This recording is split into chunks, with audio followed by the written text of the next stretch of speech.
time for a deep dive into the one issue that matters most in a capitalist democracy: money. This is Maggie and the Millionaires Talking Money, a joint production of The Maggie Dawn Show and The Patriotic Millionaires. Now, let's start talking money. What is up, Wisconsin and beyond? It is 3 o'clock, and so it is time for Maggie and the Millionaires Talking Money. I'm so excited to be joined by my special guest for this installment. Her name's Amy Hanauer.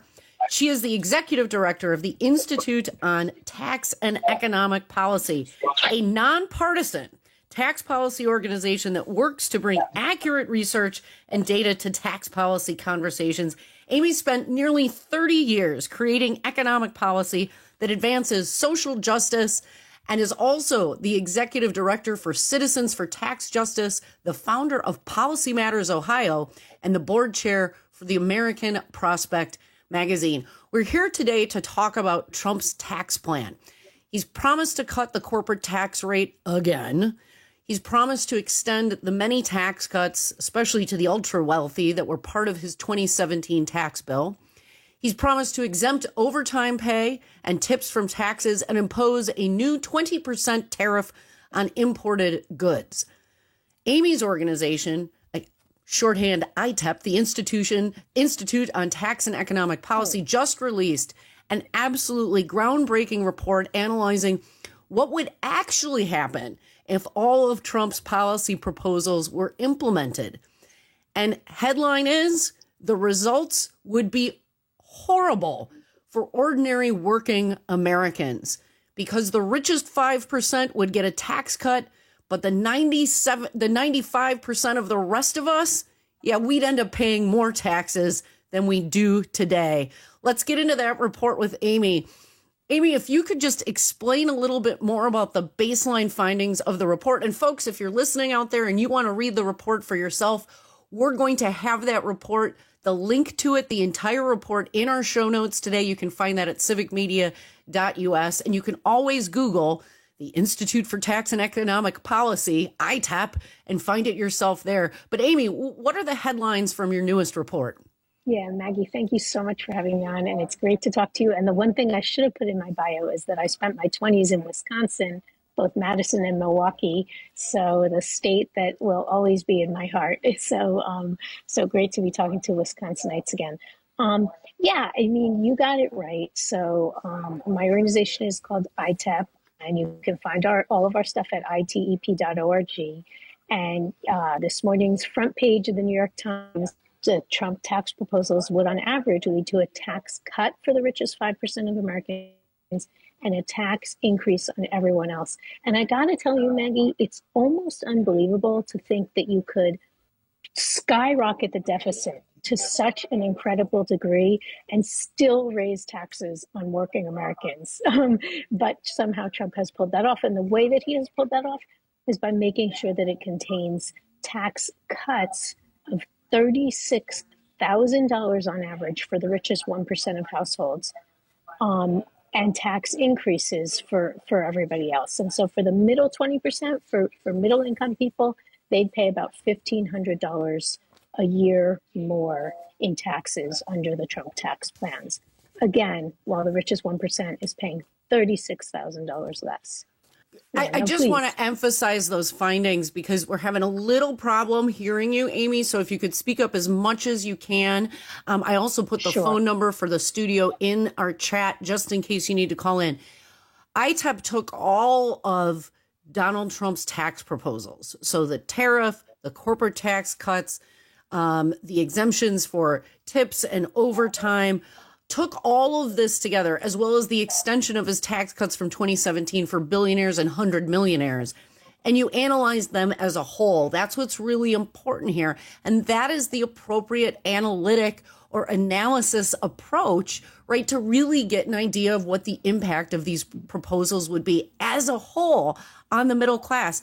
And what ITEP has concluded, again, as Amy just said, the top 1%, the wealthiest of the wealthy in the United States under Trump's tax plan would see their tax go down by $36,000, while the taxes for everybody else the regular folks are going up. That is just incredible to me. If you include, but Amy, I want to ask you this.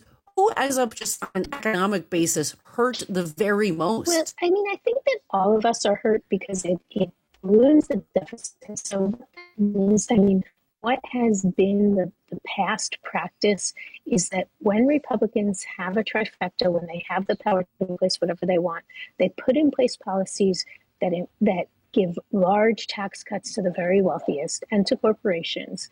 And then that balloons the deficit. And then these, what Paul Krugman calls very serious people in Washington, D.C., get concerned that the deficit is high or that the debts are high and demand spending cuts. And then those spending cuts are imposed on all of the things that enable middle-class families to make it, the things that make college a little teeny bit more affordable for a middle-class kid, the things that enable you to have decent education spending, to have health care, to have Social Security. They demand cuts to all of those things. So I think we're all really harmed when we see a tax bill that is this skewed, that from the get-go gives to the rich and takes away from the poor, and on top of it reduces the revenue that the federal government is bringing in. So it's really flawed.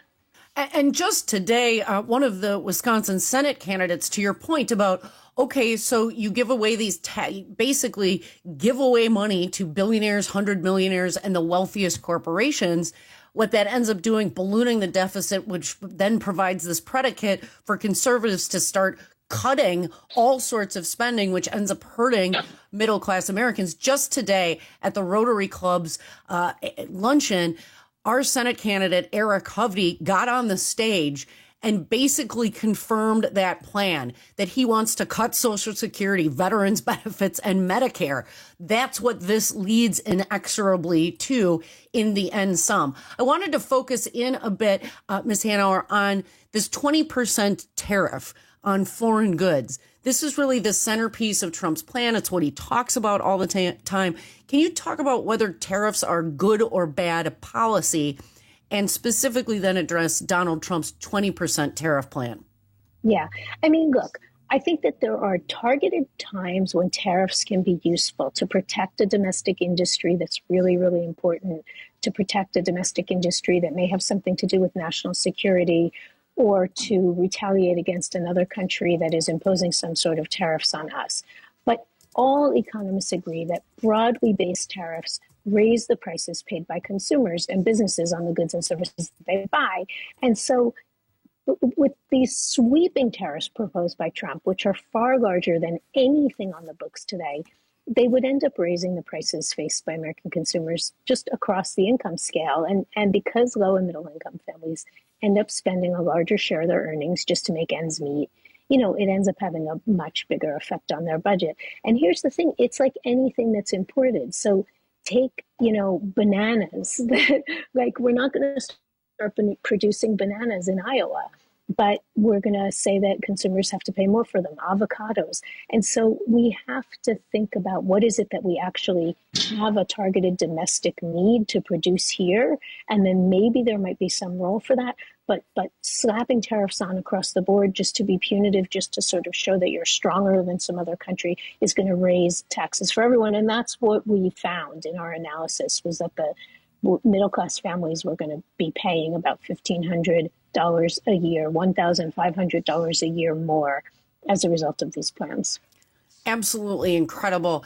Folks, if you're interested in why is Trump so obsessed with tariffs, what is the history of these sorts of tax policy proposals? I'm going to dig into that with historian Heather Cox Richardson this Friday on my show for an entire hour starting at 2 o'clock Central. Mark your calendars. We're going to get into it. I've got the sound of Donald Trump talking about William McKinley. This was not good, folks. This led to the Gilded Era. Not good at all. But I wanted to talk also, Amy, about Trump's plan to extend the already existing cuts from his 2017 Tax Cuts and Jobs Act. At the time, he said this is going to be good for the middle class. It's going to boost the economy and grow jobs. It's been 7 years since Trump's tax cuts for the wealthiest corporation, the billionaires and the 100 millionaires. Has it lived up to the hype? Not at all. I mean, I think the main and most important thing that we saw is that America's largest, most consistently profitable corporations saw their effective tax rates fall after passage of the Trump tax law from an average of 22% to an average of 12.8% after the law went into effect. And so to be clear, those are lower, substantially lower than the statutory rates of taxation that those corporations are supposed to pay, because corporations don't pay all the taxes that they owe. But it still fell, and there was some argument that somehow if we lowered the rate, they would pay a higher share of it. Didn't happen. They paid less, and they walked away with more of the money in our economy. And so what it means is that all of the money that working people are contributing, working people are working for, working people are producing, gets funneled into the wealthiest people in our economy. Yeah, the benefits of our work, our wage-based work, trickle up to the wealthiest in our economy. And Trump's tax proposals for his second term would only make that worse. My special guest this half hour is Amy Hanauer. She's the executive director of the Institute on Taxation and Economic Policy, which is a nonprofit, nonpartisan tax policy organization that works to do accurate research and analyze data fairly and objectively so that you can be a better voter, a more informed voter.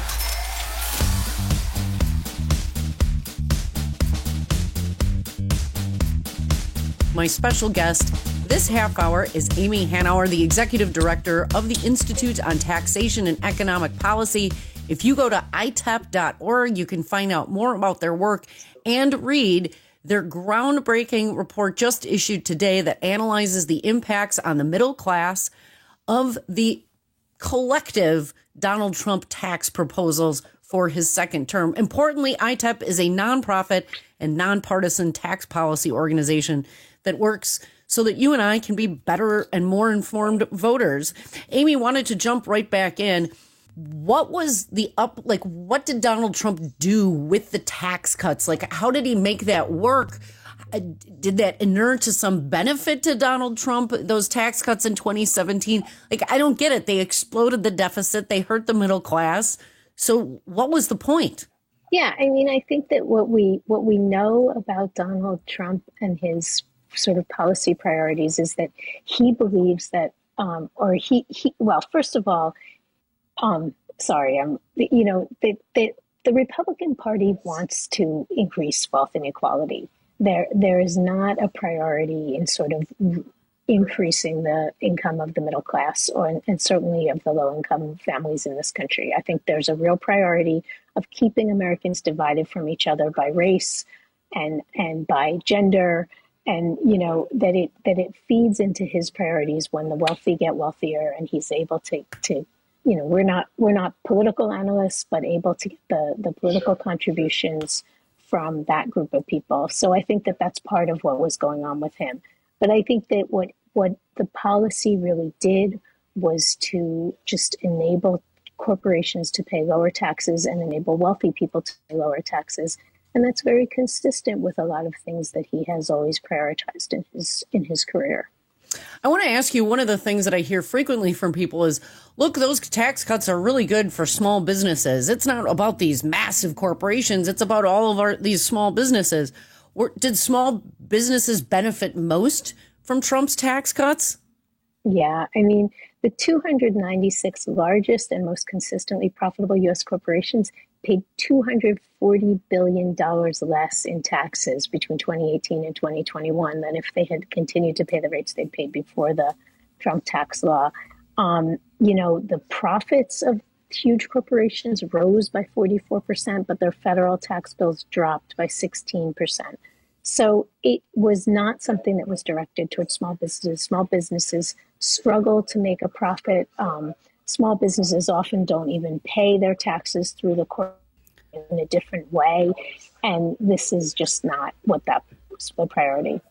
There's also a very real, what I'm going to call viability impact on small businesses when you see these massive corporations absolutely exploding their profit margins and paying so much less in taxes. And that is taxes support infrastructure. Taxes support public education, which trains workers. Infrastructure allows for the movement of goods, the movement of the products that small businesses want to sell, the supply that they need to build their products, all sorts of things. And when large corporations effectively dodge their fair share of the tax burden, it makes it harder on smaller businesses simply by virtue of there are fewer tax dollars to directly invest in small businesses through various tax credits. And it weakens the ability of governments, local, state, and federal, to invest in public education, to invest in affordable childcare that enables workers to be able to work and be productive for small businesses. It lessens the ability of government to invest in our roads, bridges, and infrastructure necessary for the movement of goods. That all hurts small businesses as well. If he's reelected, Trump wants to cut corporate taxes even more. But do corporations really need another tax cut? Like, are corporations struggling right now, Amy? Yeah, no, I mean, corporate profits are up and corporate tax payments are down. And, you know, some of the, as you were talking, I mean, some of the largest, most well-known corporations in the country, Walmart, Verizon, Disney, Meta, are some of those that had the largest tax reductions after the Trump tax law.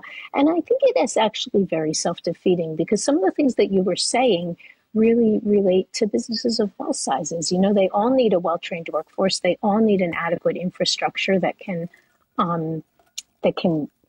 enable them to get their products out to market. And so it's pretty self-defeating, and I think it's pretty short-term.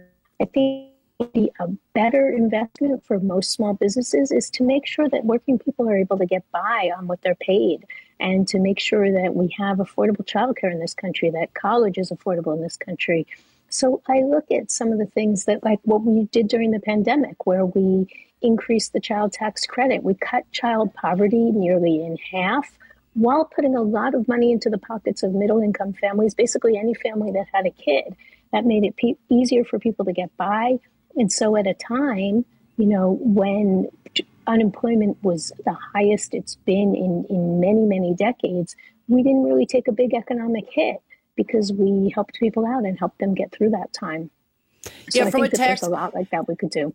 Yeah, from a tax cut perspective, Amy, the tax cuts that would help small businesses the most are tax cuts that would benefit middle class and working people the most. That's not what Donald Trump is proposing. And the reason that tax cuts for middle and working people, that those should be prioritized and we should be taxing wealthy people more, is that middle class people, working people, actually consume the products that small businesses sell, and they need the money to do so. And so tax cuts that benefit middle class and working people will be the tax cuts that unlock the power of small businesses and supercharge that, not tax cuts for the wealthiest and the largest, most consistently profitable corporations. Last question, Amy.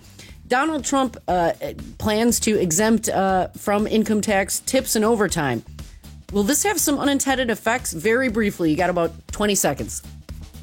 Well, you know, there are really good ways to protect workers who work overtime, and President Trump weakened the existing system designed to deliver overtime pay. He was recently recorded saying that he hated to pay overtime to his own workers. Look, we want people to be paid overtime, but we do that through, it should be employers that pay that, not the taxpayers.